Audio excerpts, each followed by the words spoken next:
warm welcome to this exclusive webcast. People Matters is thrilled to host this session on rewiring the workplace, enhancing experience and engagement in our digital organizations presented by ServiceNow. I'm your host, Pallavi.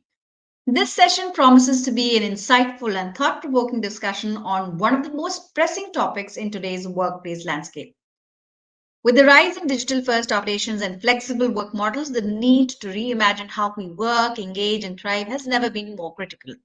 This transformation has brought with it a surge in digital exhaustion and burnout.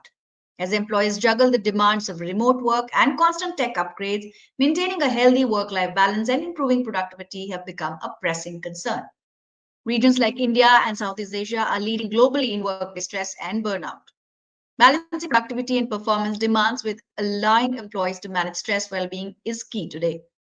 This webinar will try to explore how companies can create the right balance between their productivity needs and giving employees the right to disconnect and unpack the role of smart AI and workflow management tools in reducing digital exhaustion. To know more about the strategies on improving experience, engagement, and retention while predicting what companies need to do better in 2025, let's welcome our speakers for the day. Joining us is Jayanti Shekhar, Principal Director, HR Transformation at LTI Mindtree, with over 25 years of experience. Jayanti has been with LTI Mindtree for almost 23 years and been managing large transformation engagements and digital practice growth. She's been instrumental in reimagining the HR processes within LTI Mindtree. Also joining us is Vaibhav Goyal, SVP and Head HR E&P Business, Reliance Industries. With over 2 decades of experience across different HR leadership roles, Vaibhav currently heads the HR for Reliance Industries Oil and Gas and drives the digitization of the entire hire-to-retire process at RIL. His role today is critical to laying out the strategic roadmap for the future of HR for the Reliance Group and has played an important role in raising org effectiveness and EX in the company. We're also being joined by Manoj Sharma, Head HR, Adani Cement. Manoj Kumar Sharma is a seasoned HR leader with extensive experience across a diverse range of industries. Currently serving as the CHRO at Ambuja Cements Limited, Manoj specializes in HR strategy, transformation, leadership development, and succession planning. Also joining us for this session today is Diana Spalding, Senior Director, Solution Sales, Employee Workforce, ServiceNow. Diana is a trusted name in employee experience solutions and today helps companies across APAC strengthen their HR tech and EX journey. Before joining ServiceNow in 2022, she was the Head of Applications at Oracle and a management consultant with Deloitte in Singapore and London. A very warm welcome to everyone. With this, I would like to invite my colleague Dhruv to moderate the session. Over to you, Dhruv. Hi, everybody. I'll take over from Pallavi. Jayanti, if we can start with you. Yeah. What is one top lesson that you think is required today when we look at, really tackling digital exhaustion? So we'll start with Jayanti, then we'll go to Vaibhav, Diana, pitch in, and we'll end with Manoj. So over to you, Jayanti. Yeah, sure. Thanks. For digital transformation within LTI Mindtree also, I think the first top thing I would say is planning. Because within our organization also, in today's world, digital or AI, it can be used anywhere. But what is more important is what are my top problems that I am looking at? Is it impacting my key KPI? Like, is it really benefiting the employee? Because ultimately those are our assets that we are working for. Is it going Right. to impact them directly? And what are the different, is AI helping them? Or is it creating a digital fatigue is something also that we should definitely consider. So these are the aspects I would say are top of my mind that anybody should think of. And also while we do that, many times we have observed that we should not be implementing anything just for the sake of introducing AI, because it's also important how the adoption is like kind of coming into play. That's why engaging all the right stakeholders at the right time and at the beginning is really a game changer and can help in the overall change management process. So I would say in digital transformation, these are the 2-3 things that are really helping our organization. Right. And your point echoes a lot of relevant aspects. Vaibhav, what would you want to add? Well, I think the digital exhaustion part is not just at a workplace, it's also outside the workplace. I think the way the digital has become so integrated. So the exhaustion part, I would say, is like a 24/7 impact on people. And I would like, my key insight here is that in psychology communication, we have come across a fact that 70% of communication is non-verbal, Right. which means that when we are interacting person to person in physical environment, the whatever we speak actually is only 30%. And what happens in a digital interaction is that 70% is not available, which we are used to. And that leads to a significantly high cognitive load, leading to Right. significantly more exhaustion.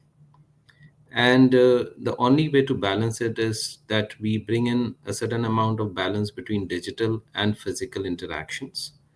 And I would agree to Jayanti that clarity on work deliverables is something that managers and leaders should bring in, because then the digital will really amplify the productivity. Without the clarity on the work, it will just lead to more and more confusion, which cannot be sorted out in a pure digital environment. Only last Right. thing I would say is that we have to give a little bit of optionality to people, because a flexibility on their part, what are the times or what are their priorities, what preferences they have for digital availability and what preferences they have for physical availability, is something that is also the need of the hour. And I would also touch upon it when we go to multi-generational workforce, because Right. there's no one solution fit all approach that we can take in today's time. Right. Diana, Manoj, any other aspects that you would want to highlight, as a starting point for our conversation to our audience today? Manoj, why Yeah, don't you go ahead and I'll add on something yeah. at the end? Yeah. Okay. Mm. What I have experienced is about digital exhaustion. Initially, when we were trying to launch ERP platforms in the country, so we were finding the simple, what we were hearing from the people, one single narrative, uh, our work is going to increase. It is manually, we were very good, but when we are putting the technology in place, it is going to increase. Now we are talking about digitalization. Now, digitalization principle, when we look at from the lens of people, processes, and technology, and we look at the intersection of all three tangents of this, then we see that are we focusing on efficiency? Are we focusing on the effectiveness? Or we are eliminating three processes for one digital aspect that we are looking to implement right now. So if people are still struggling like ERP in the past, because their digitalization means scanning the documents. Now, even if you scan your digitalization or AI, that passes through everything. Now, if still the work is same, the volume is same, maybe volume is 10 times, but the efforts are same, or maybe that is increasing, I think that's a matter of concern for everyone, because there the role of HR or the technologists that come in place, that how to filter those processes still manually we want to see it happen. No, because that has to come. Now we have also seen the Power BI, so there are better platforms that is planned, positioned in the organization to have a complete outlook of what exactly we want to see. There are Right. much more to see than normal data filter that we try to see. The algorithm has to set in such a way that there is no digital exhaustion experienced by the end users. Over Great. to Diane. Diana, Yeah. any addition to that? I'll add on a point that I guess summarizes pretty much all the great ideas that we heard. It's very interesting, ServiceNow being a workflow company. We try to, I mean, you might say like we try to make the tasks very visible, and people might use the word intrusive, maybe perhaps because it's actually everything tries to be in the flow of work. But now, if you think about it, technology is in the flow of life, and all of this is really meshed together. And it's, I think, Vaibhav, you mentioned it, that actually a personal aspect of this exhaustion is probably even bigger. How many of us are guilty of, having 8-9 hours of screen time outside of work? And if you think about it, other than the sleep left us, it means that we are, except for sleeping, we're always plugged into some technology. And I can personally attest on myself that I do feel those effects. So it's a necessity to prevent burnout. And I would say the organizations could really work on a couple of things. So first is empowering folks to not work outside of the hours or have autonomy to basically turn off the tools when they're not working, right? And then there could be ways of doing it. You set up different profiles if you're using a phone and whatnot. The other one would be to precisely have technology that makes it very seamless and at least make it really easy and simple for employees to do the work that they need to do, work on automation and all of that good stuff. And finally, a personal one, and it might be a bit off piste as a recommendation, but I would say just getting physical.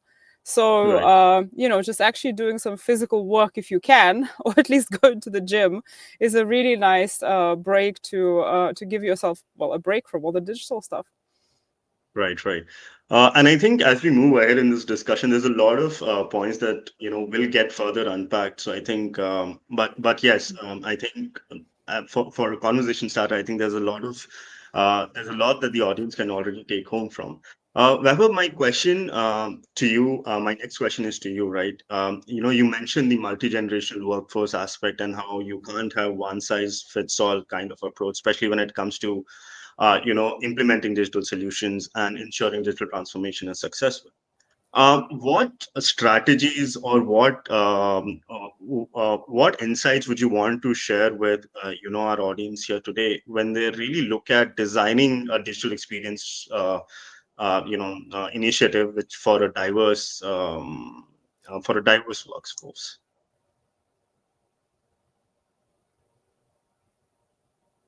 You're on mute, Vaibhav, if you can just unmute. Yeah, Sorry for that. thank you. So, a multi-generational workforce, I think it's kind of always been there, but I think the key difference now that we face is that when we talk of millennials and Gen X, and Gen Z, Right, the way they have processed information and access to information is fundamentally different.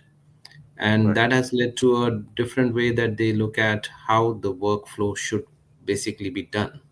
And I think it boils down to that simple thing. I would dare say that when you look at baby boomers or Gen X, then they were more task oriented and process oriented. When you look at millennials and Gen Z, they're more outcome focused and problem solvers. And right, fundamentally, in the organization, uh, we still have not really cracked, I would say, and most organizations haven't really done it to see these things differently. Now, that brings us to an interesting question that how the employee experience in such a case should be designed. And I think personalization becomes fundamental to that. A persona driven approach is extremely important. So you have very senior people, experienced people who kind of handle information differently, and you have very young people who are very open with the information, and they, including personal information, and they just can put information anywhere. So right, some right, of these things we have to see that uh, when the work is being accessed or work is being expected from them, there could be very different styles of leadership, leading from servant leadership to situational leadership.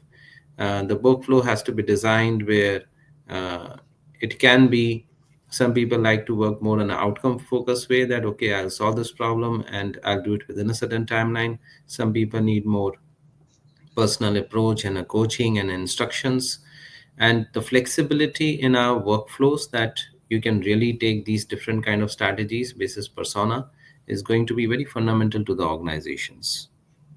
right, right. Thank you for that, Vaibhav. Jayanti, you come from, you're looking at engineers, you're looking at maybe a certain different profile of the workforce. Do you see the lessons that Vaibhav shared overlap with the work that you're also trying to do, or are there any changes in your approach to sort of, curate personalized experience strategies?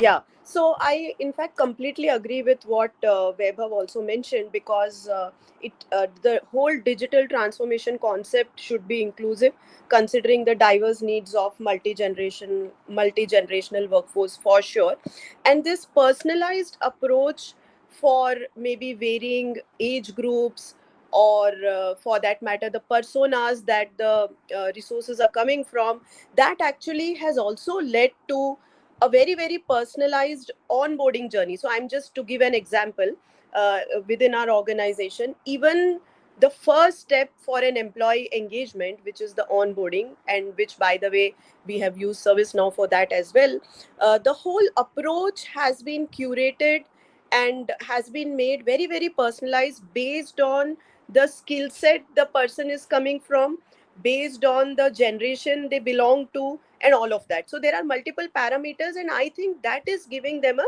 different experience, because not all generations are looking for, like today's generation I would say, are okay to go on a hybrid mode, and virtual learning is something they are really looking for. But for a certain age group, coming to office, having that live conversation means a lot. So that is why this curated personalized approach is very very important for onboarding for sure. We have implemented, but like that, like how Weber said, at every stage this becomes very important, and has to be well thought through by HR leaders within an organization. And Right, right. if I can just add on to what Janti said, taking another very simple example of handling employee queries. If we simply say that it's all going to be self-service chat, then there's a section of organization which is going to find it very difficult. And if we say, no, you have to meet and discuss, then also it's not going to work in today's age. And you need to have both kind of options available in an organization. Another Yes. example is in the learning space. Uh, Right. while I would say that probably the Gen X will feel a lot of digital exhaustion doing a lot of digital learning. But if I talk about maybe some millennials and Gen Z, they're very habitual of doing online learning. In fact, they're more comfortable doing online learning. So again, a one solution fit all kind of approach that, okay, we are only going to have digital programs, and or we are only going to have classroom programs, is also not going to work. So I think having the variety and options and a little bit of persona driven in each stage of employee life cycle is the key over here. Yeah. Right. Thank you. Thank you for that, Vaibhav. And I think for our audience, again, I feel, there's a lot to unpack with, both what Jayanti and Vaibhav you've shared, and really implement when they go back to the drawing board and really implement those personalized, experience journeys. Shifting our gears a bit and now looking at, maybe the technology landscape. So, Diana, my next question to you is AI has been continuously been developing, and we have agentic AI also entering the market. How do you really see agentic AI reshaping work structures, and what role do you think it is bound to play in empowering HR's experience strategy in the coming year? Yeah. Well, it's such a big topic. It's really hard to answer it in such a short time, but I'll just give you a couple of perspectives. So first of all, just to bring everyone up to speed, agentic AI is on everyone's lips at the moment, but it's a relatively new concept, and you can just sort of demonstrates how fast this technology is developing. Just 6 months ago, we were all talking about Gen AI and chatbots and things like that. Whereas now agentic AI is really that hypercharged, supercharged, essentially generation of AI that comes out to actually not only supplement humans, but take decisions instead of them as well. And it can range, the actions that they take, it can range from simple automation to more complex tasks, and even as strategic as you will allow them to do that. And ultimately, well, it's, I would say, coming from a personal perspective and not as a representative of ServiceNow alone, I would say that it's not a choice not to engage with initiatives to have agentic AI in your organizations. So everyone's got to do it. And simply because there's going to be such a big impact on savings, on essentially workforce, and it's going to help countries where labor is very scarce. It's going Right. to it's going to help organizations that requires very specialist skill sets. It's going to really affect it's already affecting a number of roles and industries and companies alike. So I would say that, if you look at the predominant use cases, so you can liken it kind of like and an RPA on steroids, if you want. So basically you launch it, but it behaves like a human. So essentially it automates tasks, It can work across the entire organization. So anything from basically recruitment to acting as your personal EA to essentially doing all of the mundane tasks and cutting across multiple back office operations, which is actually more powerful than any human can do. So if you think about the impact that it will have on your agent, on your kind of internal employee service and customer service roles, essentially the role of HR will have to accommodate the fact that before we used to write job descriptions and roles and skills for people, but now essentially you're going to have involved take that role away from IT, because now it's kind of like a functional spec of what will your AI do. But I guess HR will have to get involved and say, okay, this is the role of HR and this is what AI for HR should do. It will help our workforce planning. Well, I would say it will impact our workforce planning. So, for example, if we plan skills and workforce based, if we plan workforce based on workload, then we planned it based on skills. Now we will plan it on what technology can and cannot do. It will definitely cut drastically the need to have manpower that currently focus on manual tasks, and basically then obviously the skilling and the upskilling part, which is this topic that's been explored to a great depth, will be impacted as well. And at the same time, I think that also it will really impact, and I hope in a positive light, our diversity and inclusion aspects of our organization, because in a way, especially when you use AI for things like recruitment and whatnot, you are eliminating some bias or maybe introducing new bias depending on how you think, but ultimately that will also be impacted. So I think that CHRO as a persona is the most impacted by the rise of agentic AI, and there's a tremendous opportunity to really be on the kind of cusp of the cutting edge initiatives that any organization is going to be having and implementing for themselves. Right. So Manoj, my next question, is to you. We've discussed, a lot about what technologies can do. We've spoken a bit about, how multi-generational workforce is really changing, the equation, and personalization is the name of the game. What I really want to understand from you, and maybe, the work that you're doing, is how have you really looked at digital platforms and, workflow management tools to reduce digital clutter and exhaustion that you end up creating for employees at the end of the day, and how can companies really look at optimizing their tech stack to prioritize employee-centric design and engagement for their employees? Good question. Dhruv, I would like to take up one use case. When we were implementing technology in Mumbai, especially in the spread of 400 square kilometers when we were working, so it was very difficult for us to consolidate everything under one stack of the technology and still continue to be effective, because electricity distribution is such a business which is virtual. It cannot stop. It cannot stay back for some time and then you implement technology. Only then you can handle the customer queries and resolve their no power cases. So it is day in, day out, all virtual. Everything is happening, on a virtual platform. Every time everybody thinks that it should be resolved instantly, because electricity is not a commodity. It is such a essential life aspect of human beings that nobody can expect that electricity can go off now in today's point of time. So our meter readers, they were going and replacing the meters from the defective meters from the customers' places.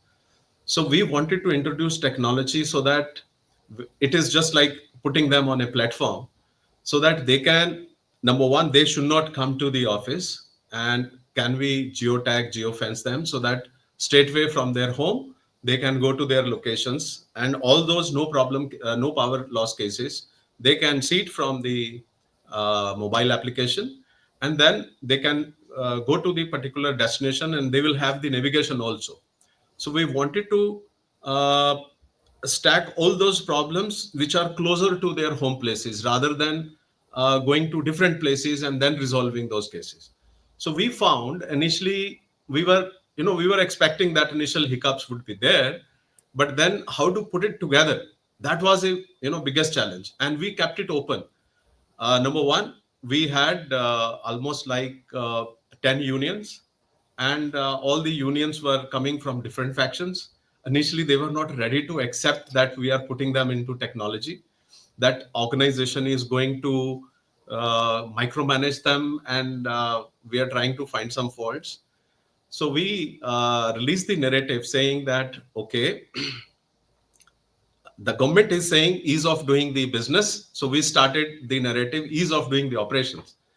Then they were very curious how our operations will be, we will have the ease of doing the operations. So when we introduced the technology, we familiarized with them. Like Jayanti said, adoption had been the biggest challenge to us in the corridors of all the stakeholders, including the government from where those people were connected.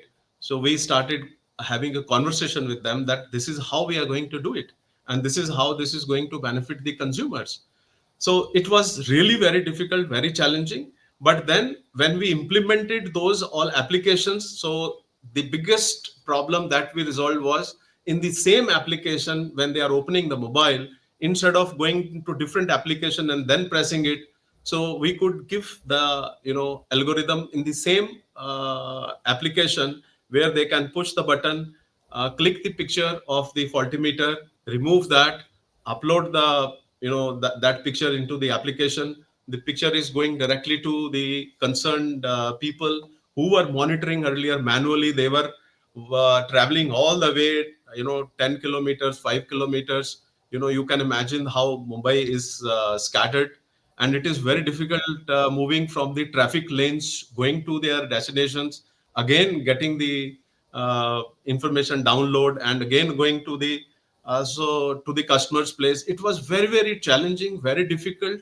It has resolved not only efficiency and effectiveness, but the satisfaction that we see on the faces of our operators now. They don't want to work without technology. They say, no, dil mange more, bring us more. How you can resolve more queries. So when you start putting the things together, I think that is the way out. When you start resolving those issues which are impacting day in day out to the end person who is actually using the technology, and to Right. the satisfaction of those consumers who feel so happy because their turnaround time has changed. Yes. Earlier, the teething point also came up, like when he's getting the next person next complaint. So the next complaint, the algorithm was picking up the nearest area. So the nearest area was not related to his own role, own function. So we had ring fenced him from attendance point of view, but from work point of view, the algorithm was not working, right? So we were trying to put it all together. So the clutter we wanted to remove, to bring up the efficiency and the effectiveness of the technology itself. So it took Great. us That's some actually, time. yeah. Yeah, no, that's It took actually a us, great example, Manoj, of how, how technology can really be used to raise productivity, improve efficiency while also keeping engagement and experience in mind. Vaibhav, because Jayanti, employee on engagement this, was very important for us. Employee engagement was right, equally very important and significant, because if employees are not engaged and they are continuously complaining, you can imagine the unions right, every day, they are coming to our table and saying this technology is useless, this is waste. So what is waste, what is bothering them, what is pain? So that is the engagement. I think that we have to yeah. step up to see that how fast we can resolve those issues impacting the engagement. Right, right. Vaibhav, Jayanti, opening it to you as well. Quickly, when designing a tech stack or when using a technology, are there any best practices or any examples that you would want to share before we move ahead?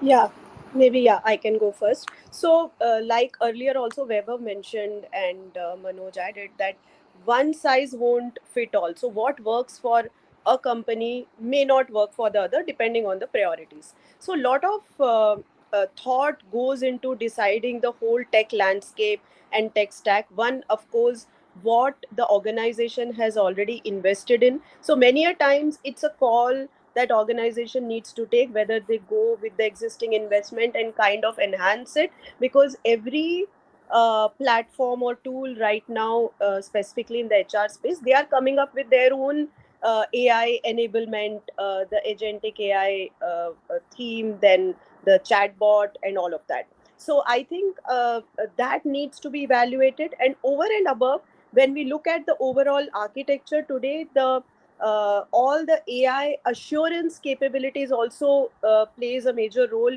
in terms of whether they are adhering to the right norms, whether it's a responsible AI, data privacy, all those aspects definitely goes into play. And third part, as far as possible, when we design a tech landscape, one thought that we also give is, I mean, there should not be too many interfaces, although we cannot get away with integrations for sure, because it can't be just one tool.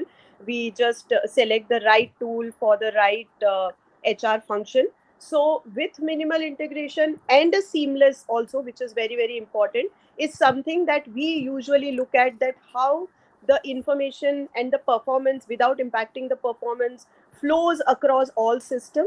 And very importantly, there is no redundancy. Otherwise what happens is you do something in a particular system and then repeat something. So the seamless experience is something which is always at the top of the mind before finalizing the architecture. Yeah. Great. Weber, any point here that you want to add? I think just a couple of more points.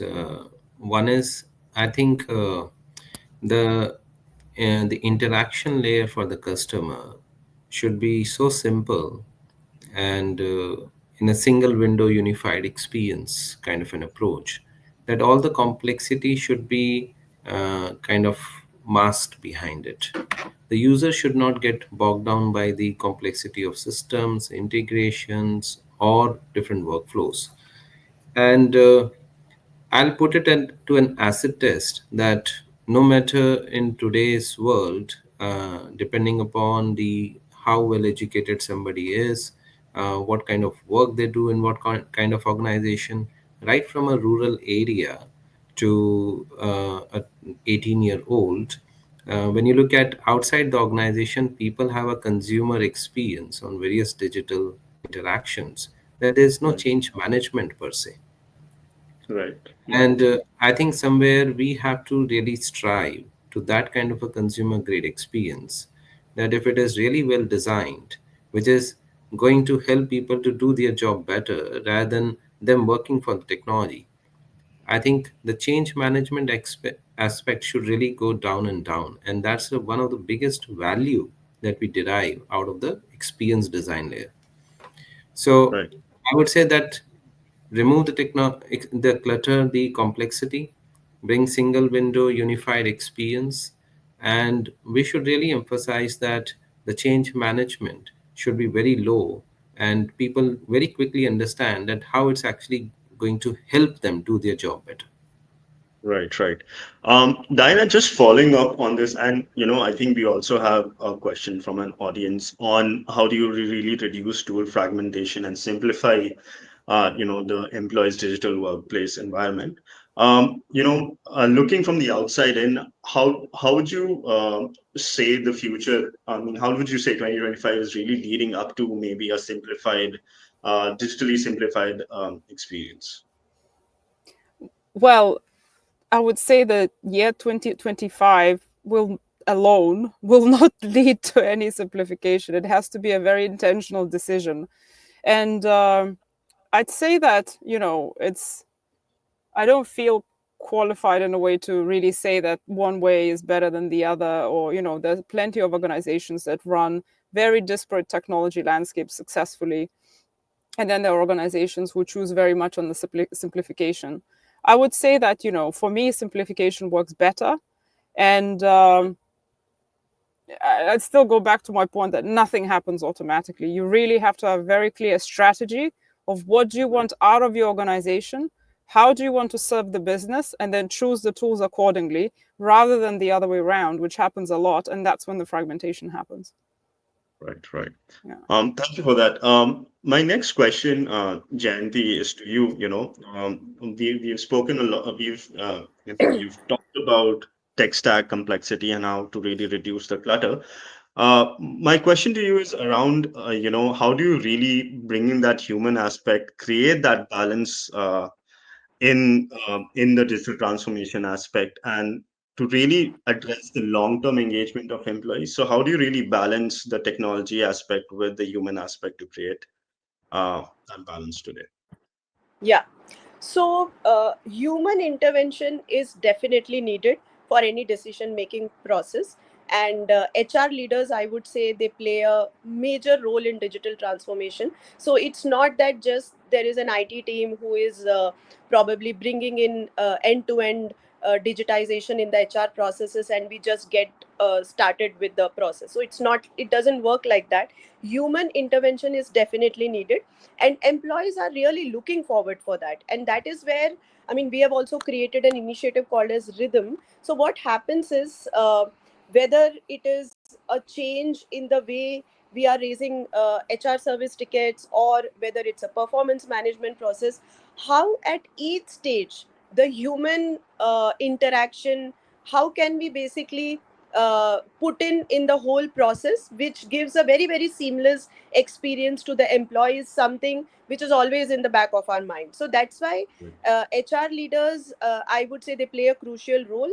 And championing the employee experience is something which is very crucial, which involves like selecting and implementing the technologies that streamline processes and improve the overall work environment, where the interaction, the engagement process completely goes hand in hand with the whole digital process as well, is something I would say is important. And also what really works also is inclusivity. So including the employees right from the beginning in the whole digitization process, it really helps. And they in fact come up with different ideas of change management also, which really helps. And that human component always remains, where we connect with the team and they help us actually in doing the adoption also. So that is one thing.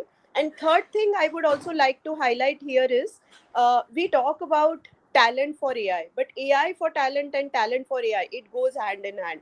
Now what I mean by that is, facilitating continuous learning and development is also very important, because while we may implement AI in a particular process, but how are we also enabling the talent with the right Right. AI learning and development is something should go hand in hand. And that is where the digital transformation, I mean, it involves the technology processes, giving the right learning opportunities, which is also a significant challenge for today's HR leaders. But if that can be kind of planned at the beginning itself, it really helps in this whole transformation journey. Hmm. Right, right. Um, Maybe Thank you. I'll add Yeah, on yeah, Diana. a small perspective here as well. So to what Jayanti said, and that question was about balancing automation and humans, right? So Yeah. recently I've watched again, plugging ServiceNow, a demo of our recruitment agentic AI, and it demonstrated this point very beautifully. And I'll share it here. So basically, the whole demo is about how does AI agent interact with a recruitment assistant to essentially identify the CVs that are needed and schedule the interviews and schedule the panels. So in a nutshell, basically, it passes the CVs based on keywords. Then it comes back with subsets saying, passes it to human to confirm the action. It basically kind of separates away that are totally not suited. It comes back for the action. So there's a human intervention. Then when it comes to scheduling the interviews, it comes back with options like your EA would, for example. So this is the data, this slot is possible. Can you confirm? Or I would recommend this person to be on a panel based on the directory and stuff like that. So essentially the agent, and currently right now I understand that the designers probably allows for more human intervention, or ask for more human intervention, that what we will probably be talking about in a year's time. But essentially it's about letting AI do the really mundane work, which is finding a common slot between people's calendars, which, let's all admit, is very mundane, and coming back to human to essentially say, is this okay, can I proceed? So that's Right. how we're seeing the technology help here as well. Great. That actually brings me, to my last planned question for our audience, and this is a question for all our panelists, and maybe we can start with Weber, go to Diana, then Manoj and Jayanti respond.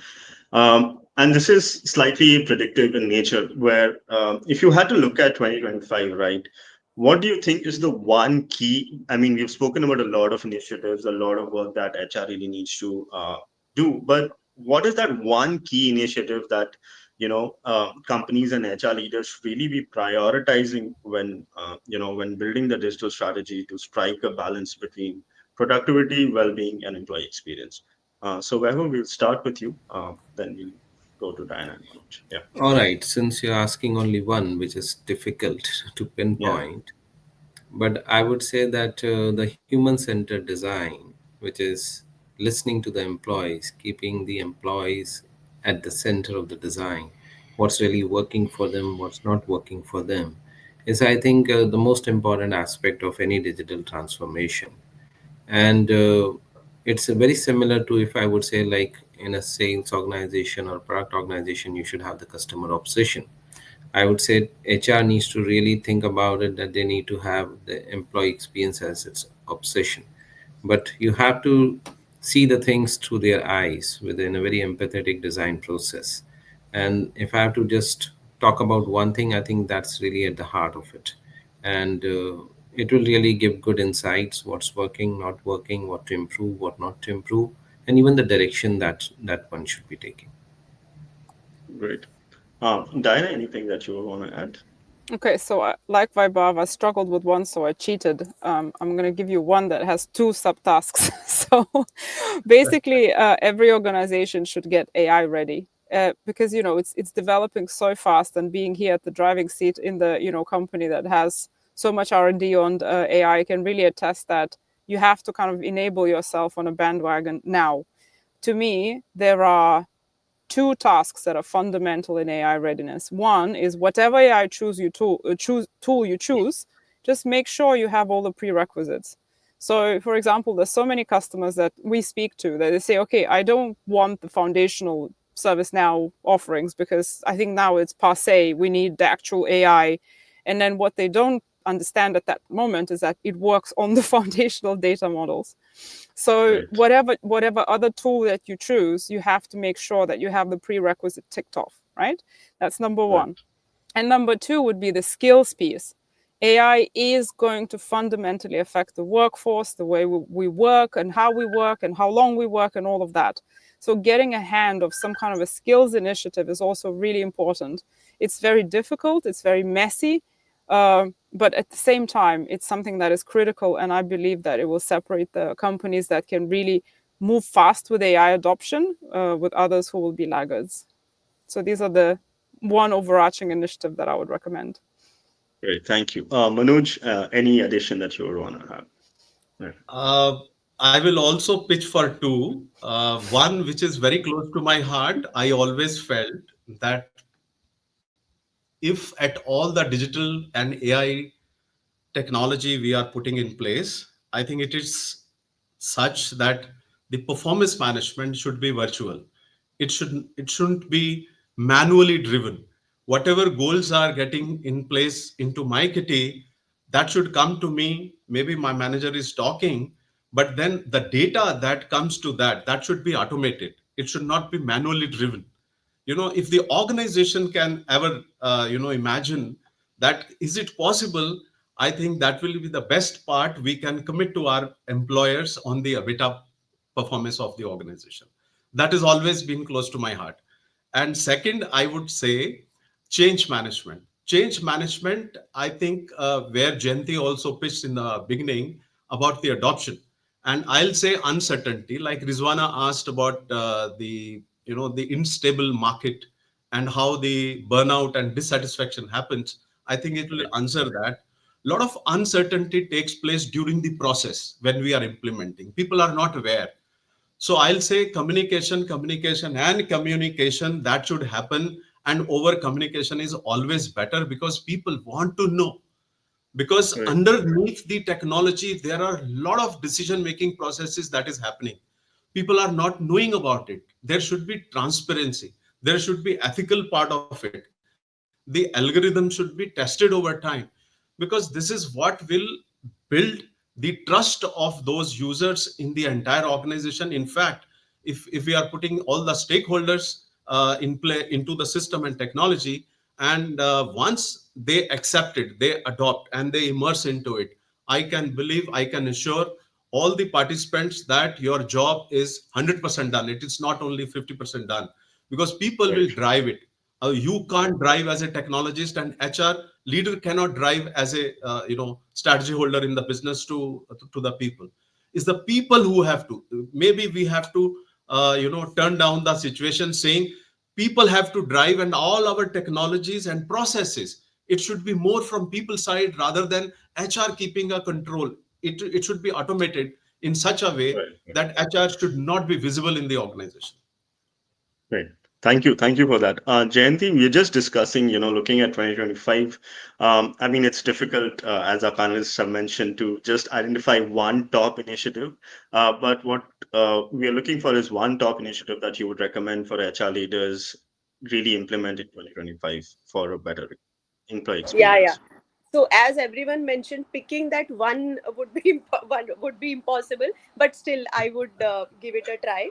So I would say what is the most important thing that comes to my mind is that experience layer, which sometime back Vaibhav also spoke about.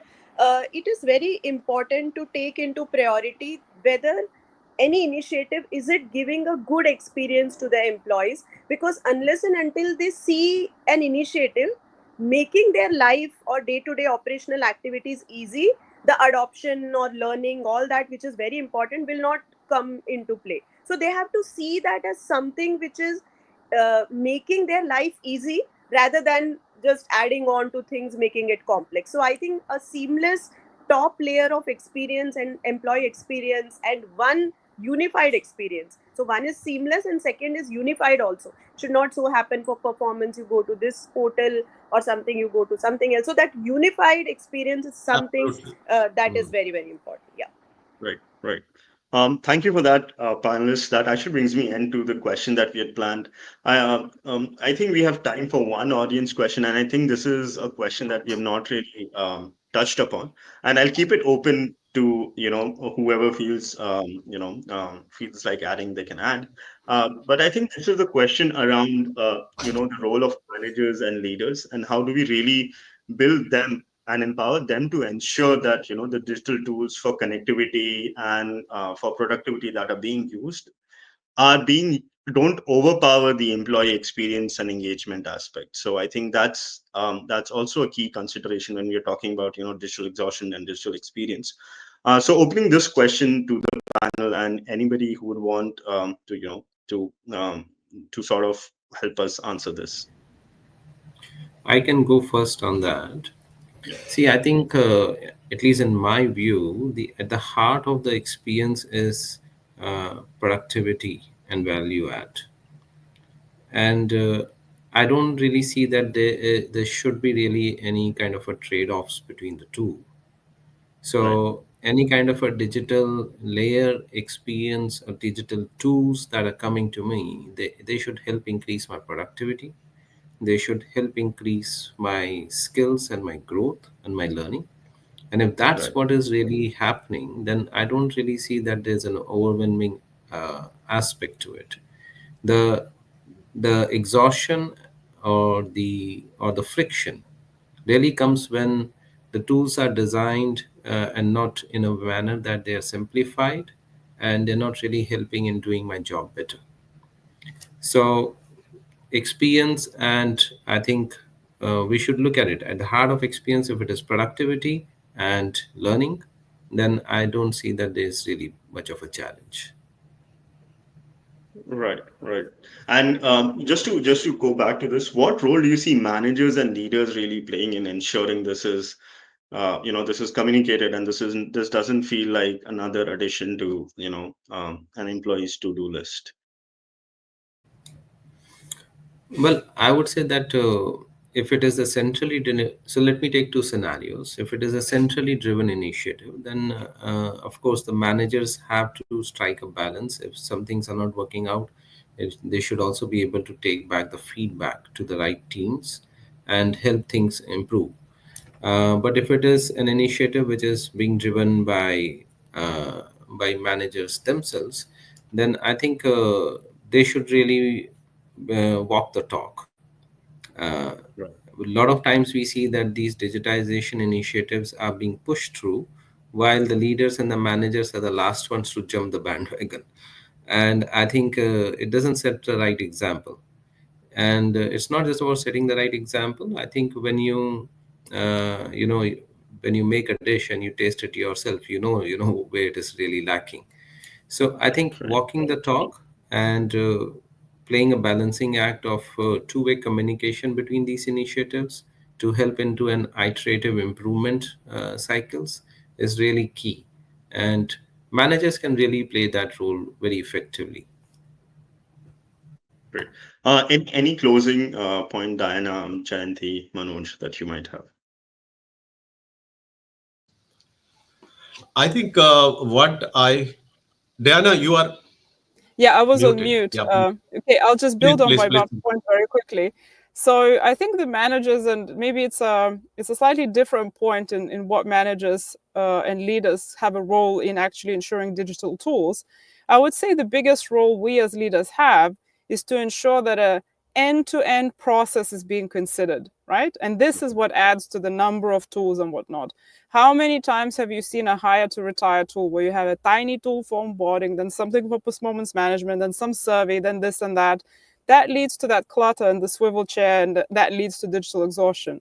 So, as leaders, we are supposed to take and consolidate that demand and really take a holistic decision on what digital tools meet the objectives of actually serving the process, being business centric, and then actually then helping the employees to the point of what Vaibhav is saying. So I think that's a very, very important role that we all have. Yeah. Right. Completely agree with you there, Diana. Manoj, quickly, if you had to add anything, what would it be? Yeah, I think as a leader, we have the onus of, protecting the lives of our people. Because when such a initiative happens in the organization, when these are launched, I think sometime or the other time we have to displace them. So there has to be displacement strategies in place, number one. Number two, much ahead of the time of technology, we should start bringing the awareness among the people what all these technologies are, so that they Yeah. can examine themselves, they can evaluate themselves whether they fit in some roles. If skilling, reskilling that happens, upskilling happens, whether they are the right people to take up any newer jobs. So if that is not happening, probably then we will be struggling with the last mile struggle each leader has to pass through. Then they will have to do the all displacement services help, and then putting all the process in place, and then people will be unhappily unsatisfied, putting the bad name on the organization will go away from your organization. I think this Right. is our responsibility and onus to put this thing into place. And when people are there, when you are putting the talent in place, people are ready. I think wage polarization, that shouldn't happen. Now if people are aware that this is what I am and this is what I cannot go beyond that, then they should accept that the wage whatever is getting settled, the salary whatever is getting settled at their level, that they can't expect beyond that level. So I think this is our basic responsibility and onus, that how we spread this transparency in a unified manner. I think unified adoption, change management, uncertainty, all, I think all these words we have heard during the conversation, and these are very, Right. very important from the leadership point of view. Right. Thank you. Thank you, Manoj, and thank you to all our panelists. Thank you, Vaibhav, Diana, Jayanti, and Manoj for joining us today. That brings me to the end of this discussion. I think there's a lot for our audience to go back and unpack, and bring to the implementation stage and really build 2025 successfully from that standpoint. Thank you all for joining us today.